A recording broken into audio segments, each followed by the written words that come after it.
Furiosa opening action muted with 59 million global debut. Why didn't it strong arm the marketplace? International box office. Warner Brothers' Furiosa Mad Max Saga was greeted with a very warm reception during its Cannes Films Festival world premiere and early showcase last week, and amid much love for franchise architect George Miller. It is followed up with strong critical and social scores. Nevertheless, in this currently wonky theatrical landscape, the prequel underperformed its global opening this weekend, this launch weekend, grossing $58.9 million from 76 total markets through Sunday. This includes $33.3 million from overseas play and $25.6 from domestic. The latter for its Friday through Sunday. We are waiting on confirmation of the 4-day North American number given the domestic holiday on Monday. Yes, we expected higher when we did our preview earlier this week, and perhaps the industry as a whole was praying too much at the feet of this origin story. It's undeniably got some amazing action. Important to recall that while we think 2015's Rock and Roll Fury Road as a franchise renaissance deservedly, the movie ended its run at $380 million worldwide, unadjusted. So, Mad Max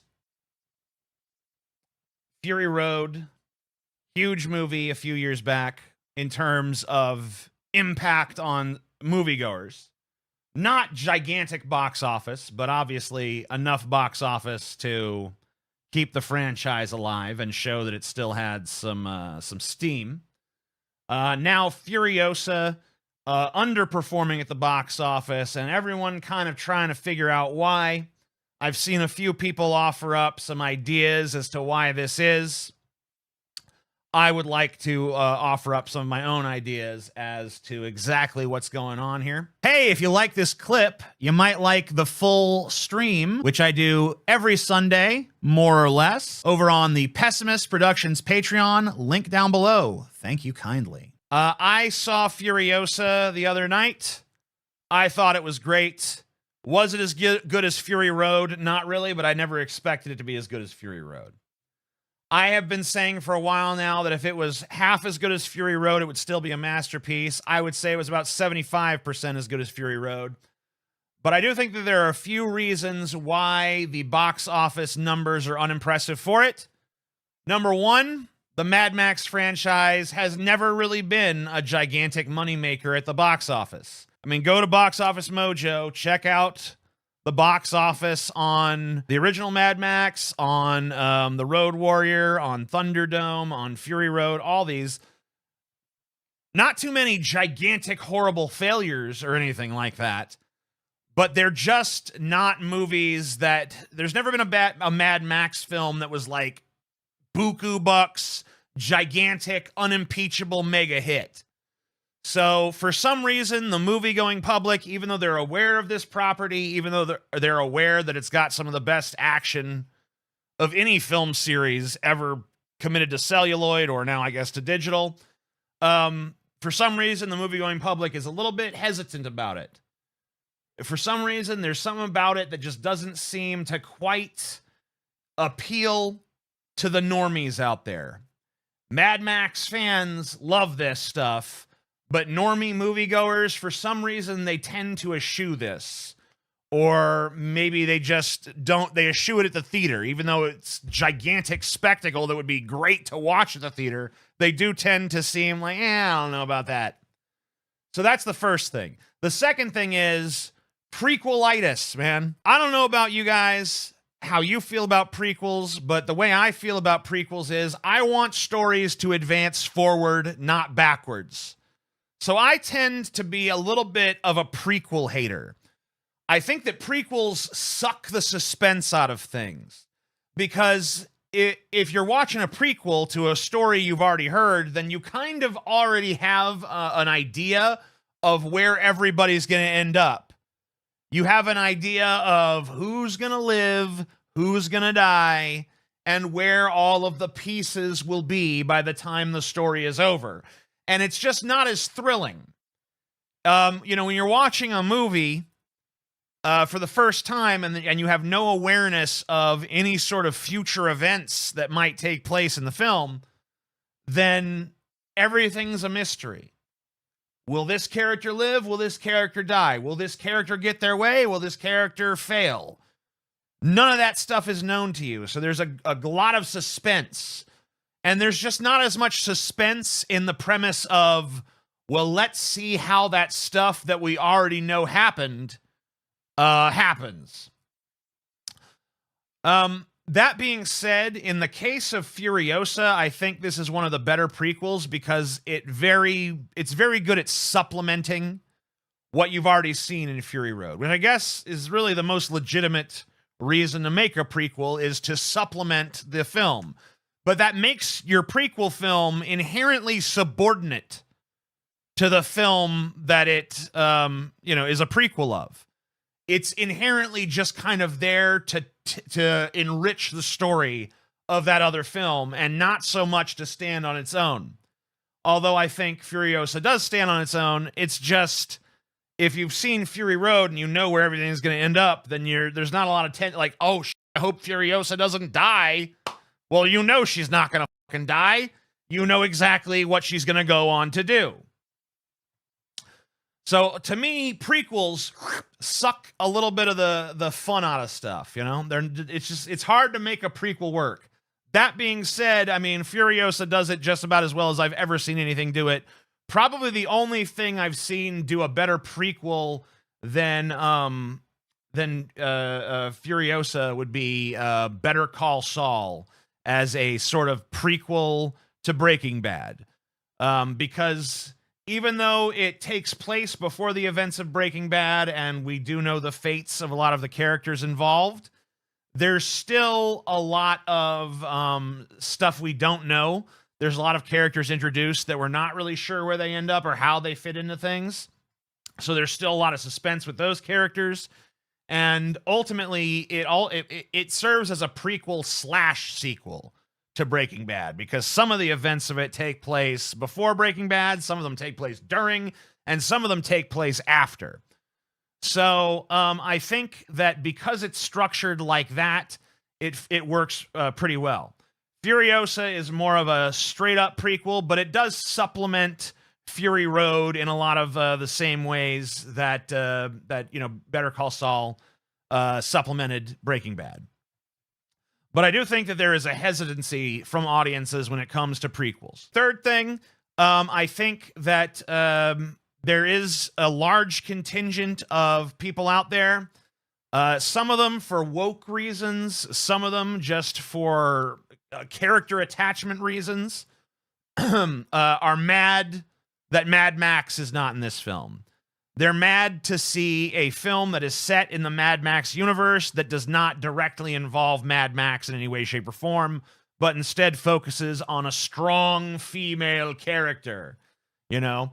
And they're mad that this is a Furiosa vehicle. It's not a Mad Max vehicle. And some of that has to do with sexism. Some of that just has to do with who the audience relates to and stuff like that. But here's the thing that's interesting. If you're coming at this from a sexist angle or its woke angle, I would say that overall, Furiosa is actually a more male-centric movie than Mad Max Fury Road is. Because Mad Max Fury Road, even though it ostensibly stars Mad Max, it really it stars Furiosa, right? And the main plot, it concerns a bunch of women trying to escape, a patriarchal society. Very feminist movie. This film, on the other hand, I mean, it's about the individual struggle of Furiosa, but almost every other tertiary character in the storyline of any importance has a swinging dick. She is pretty much the only female character that's important in the film. So, and the storyline has nothing to do with any sort of feminist narrative or anything like that. So this is actually a way less woke and way less female-centric movie than Mad Max Fury Road was. The fourth thing that I think might be pulling audiences away from this is that when we all thought this watching the trailers for it, some of these special effects look a little half-baked. Some of this CG just doesn't look as good as it did in Fury Road. And I remember there was a thing where the Furiosa team put out a clip on their Facebook page, and there were so many complaints about the awful CG that they took the clip down. And so I was a little worried going in, like, oh shit, I mean, is this going to be full of like really bad, really awkward looking special effects? And when I went and saw the thing, yeah, there was some of that. I'm not going to lie to you and tell you, oh, that was overblown. There was a lot of green screen shots that the way they were composited just didn't look right. It made things look flat in the back, and it didn't seem like there was depth. It seemed like the only depth is between the person and the green screen where stuff is being projected. And it didn't really give you the illusion of like things going further back. Now, that wasn't every single green screen shot, but it was some. There was some really awkward CG dogs. There was some really awkward CG scenes from like a distance. You know, you'd see a car chase and you just kind of know like those aren't real there. That being said, it wasn't nearly as bad as some of us might have feared. I would say for every awkward special effect, there's about 100 good ones. So it was definitely an overblown concern, but not totally without merit. As far as like the good points of this film go, the action scenes are still incredible. I don't think anyone does an action scene better than George Miller does. I feel like every time I watch an action scene directed by someone else, it feels a little incoherent. It feels like there's a lot of jumbly motions and a lot of stuff that doesn't quite make sense. I think from an action storytelling point of view, George Miller knows exactly how to do it. There's never a moment in the action where you're confused as to what the hell just happened. The visual storytelling is on another fucking level. It's perfect. It's immaculate. There's never been anyone who's done it better, in my opinion. And that is still very much the case in Furiosa. It's not, the action is not as non-stop as it was in Fury Road, but there's a lot of it. And when it does happen, it's pretty much incredible. It's pretty much unbeatable. A fifth reason why I think this film might have underperformed at the box office is because the recasting of Furiosa. Because, of course, she's now being played by Anya Taylor-Joy. She does a fine job. There's nothing wrong with her performance. But Charlize Theron, at the end of the day, did do it better. And I think that a lot of people probably wanted to see Charlize Theron resume that role. I don't know why exactly she didn't. It wasn't a huge deal when I was actually watching the movie, but I could see how that could be a turnoff for people who are just like considering whether or not to see the movie. I was a little bit worried that I was going to not like the Chris Hemsworth performance in the movie. I don't know if he turned anyone off from the movie. I don't know if anyone's like, Chris Hemsworth, bleh.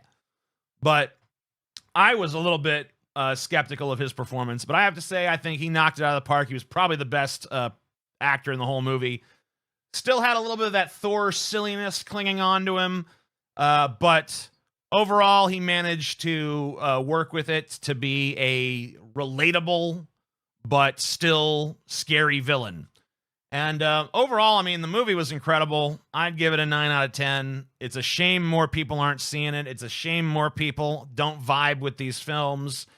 But I love them, and I don't care. You know, the only reason I'm mad about the box office performance of this is because maybe that threatens there being another Mad Max sequel, which I know was in the works. But now with the underperforming box office of this, maybe that Mad Max sequel is not going to come our way, and that would be truly a shame. But you know what? We've gotten so many incredible films out of this series. I'm not a big fan of the first Mad Max, but I love pretty much everything else. I love The Road Warrior, love Thunderdome, adore Fury Road, adore this one as well. And, you know, if you haven't seen it or you're reluctant to see it for any of the reasons I just described, then, you know, you're a freaking moron. Go to the theater. Go watch the fucking film. It's excellent. It's top notch. You couldn't do fucking better. Boom. I'm guessing they didn't want to age Charlize Theron down. Who cares? Just let her. I mean, who cares? I mean, so many movies have just said F it, and they don't care that the character is playing younger but looks older. Like, they did that shit in Better Call Saul, I mean, everyone looked older. They were playing younger, you know? What about Red Dragon? Hannibal looks way the older than he does in Silence of the Lambs, and way fatter, too. They didn't care. They made it work. Who cares? Audiences can suspend their disbelief, you know? Everyone can look at that character and know, like, he's not younger, he's older. And then move on with their lives and just decide they're going to buy it for the sake of the film. Like, you don't have to do all of the lifting for the audience, okay? They can be expected to believe some shit. Anya Taylor-Joy is a bit miscast, I think. I don't think she was miscast in terms of her performance ability. I do think that she might have been miscast in terms of her physicality. Because when I was watching Fury Road, I never really thought to myself as I was watching Charlize Theron do this, like, you know, that she couldn't do it. I bought her in the role physically in a way that Anya Taylor-Joy, it takes a little bit more mental effort because she's so slight. She is such a scrawny little twig of a thing. But that being said, I don't want to heap any sort of derision on her performance or what she did in the film. She's fine. The difference, in my opinion, between her and Charlize Theron at the end of the day, pretty damn negligible. I don't think she was miscast. I think Charlize Theron did it better, but marginally.